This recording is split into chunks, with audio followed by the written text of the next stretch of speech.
What's up, Earth's mightiest subscribers? It's Blerd without fear. Welcome back to the channel. Today's video, we're going to be talking about Batman number 125 by Chip Zdarsky and Jorge Jimenez. And in this video, I'm going to be breaking down why the Penguin going after the 1% is pretty hypocritical. And we're also going to be talking about why Batman might just be experiencing yet another death in the family. And more important than that, why Gotham is considering Batman a murderer and why this has activated the new villain, Failsafe. You can't see me, you Stevie, wondering how I reach more evolutions than Evie and make it look easy.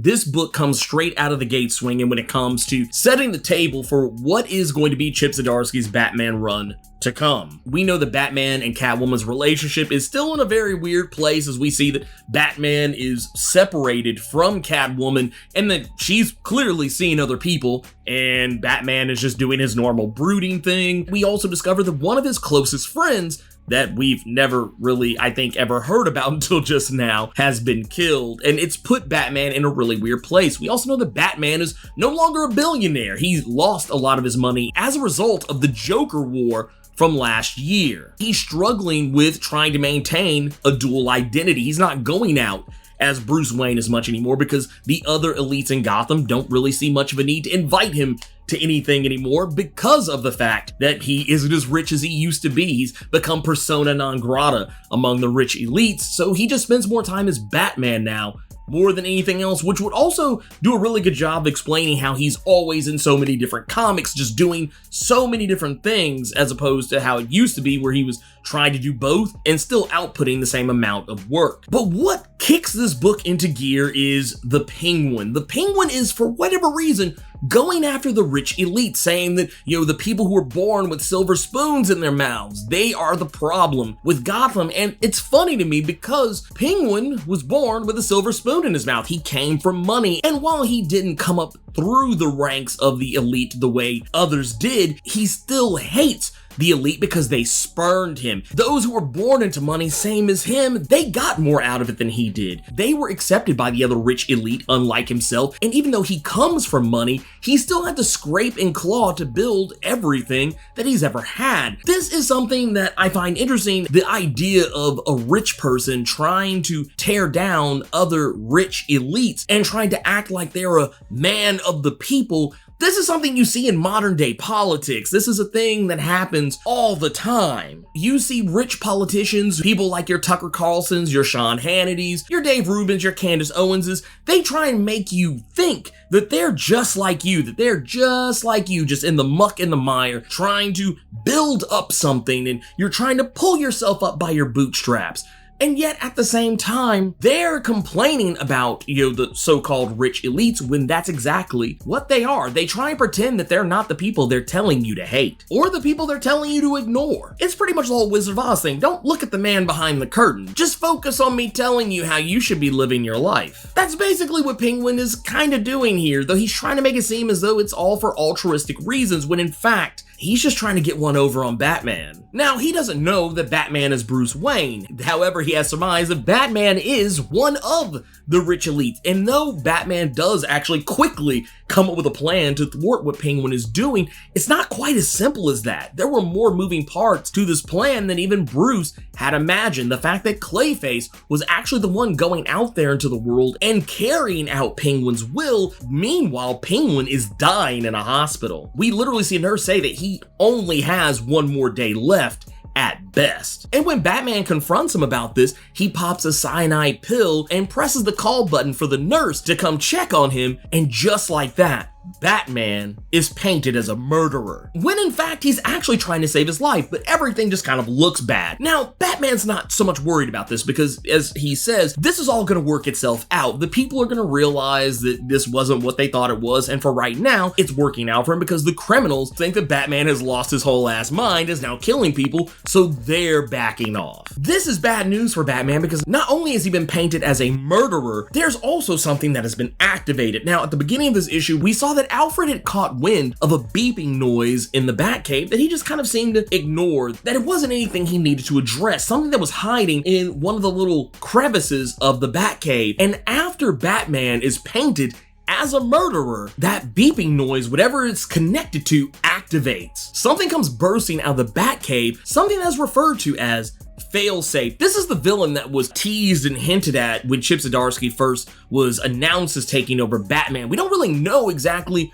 what Failsafe is or what his purpose is, but he activated after Batman was outed as a murderer. So something tells me this might be something that Batman had created that he had forgotten about. Maybe that's what that was. This is very likely some kind of a machine that is of his making, and if it is of his making, it's safe to assume this thing very likely has some of Batman's own personal tactics, strategies, and protocols, and is very likely meant to rein him in because of what has happened. We do remember some of the lines in the past where, oh, the Justice League is the answer to Batman. But no, they're not. Clearly, they're not the answer to Batman, because if Batman's able to solo the Justice League and clap their collective cheeks, there's no way that the Justice League is going to clap his. It's just, I don't see it happening. It would make for a very weird and unusual story. This new character is meant to go after Batman. This isn't a friend, this isn't an ally. This is something Batman put in place that is to take him down when he crosses that line that he always said he would never cross. Speaking of crossing the line, that's also something else that happens in this issue, is that one of the criminals that's working for Penguin and Clayface shoots Robin in the throat and puts Batman in a very actionable position. That's something that is very reminiscent of all of the previous times that Batman has dealt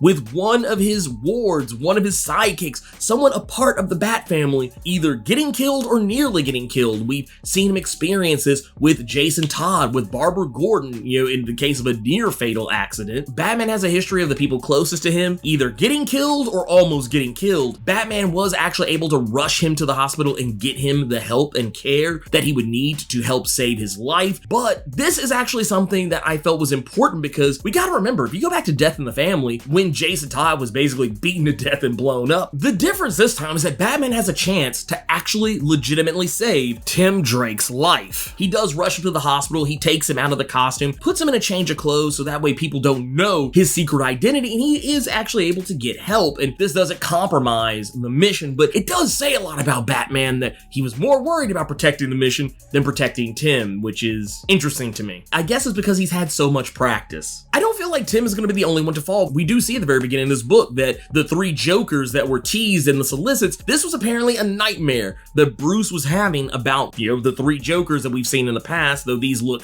a little bit different than those three Jokers and might not even be connected to that Black Label story at all, but just something Chip is putting his own spin on. We see that he is having a nightmare about the three Jokers killing the rest of the Bat family. And maybe that is just a hint of things to come. As Batman says, there are things at work, forces at work. He's not entirely sure what's going on, and he knows something's just not right. Now, granted, when he says that, that's roughly at the time that Failsafe kicks into play. But I do think that that three Jokers thing was not just something that Chip threw out there just to be throwing out there. There's probably a lot more to it, and we'll just have to wait and see what happens to see how that will play out. If there are three Jokers in the main DC continuity, I'm interested to see how that's going to happen, how he's going to make that work, because in the three Jokers arc, the actual three Jokers Black Label story arc, two of those Jokers are dead, but those two Jokers were cloned, so it's nothing for the original Joker to just clone more Jokers. There were more than just the three Jokers that were in that story anyway. If they decide to carry on that story or bring it over or put their own spin on it, however they want to do it, Chip could easily make it work. But getting back to the whole thing with Failsafe, I think this is an interesting thing for Chip to do, because one of the things, if you're not familiar with his writing style, if you haven't been keeping up with his Daredevil, that's one of the things he did with Daredevil. He deconstructed the character in a way that was very interesting and very cerebral. He took away the thing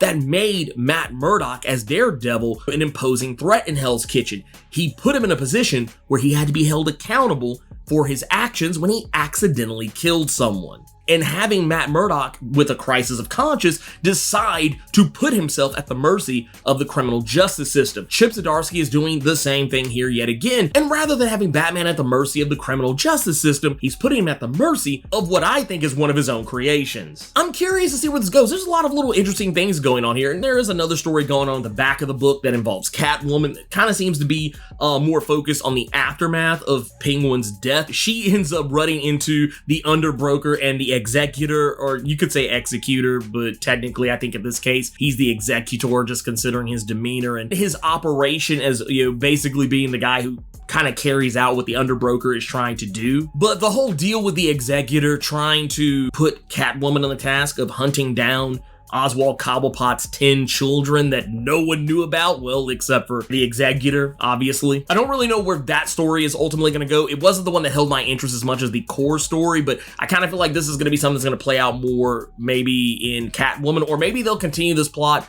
in the main Bat book proper. If they do, that's fine. It's, yeah, once again, it's just something that was there, but I did like a lot of what we had here. There's a lot of really interesting stuff in this book. I dug it. I thought it was fun. I'm really curious to see where this journey takes Batman. This is the first time in a while I've been very interested in the core Batman book. I was into it when James Tynion was on it, but I just kind of fell off the book over time. There was too much stuff going on. Now that Chip Zdarsky, one of my personal favorite writers, is on it, I'm more inclined to want to read it. But anyways, if you want to know more about the 3 Jokers, check out this video on the top. I break down the entire 3-issue arc and who each of these 3 Jokers are and why they're bad news for Batman. And if you're curious about Marvel's version of Batman, check out this video right here, where I break down the character Nighthawk, who might just be even more Batman than actual Batman. In the meantime, let me know what you thought about Batman number 125. Keep it plus ultra and sound off in the comments.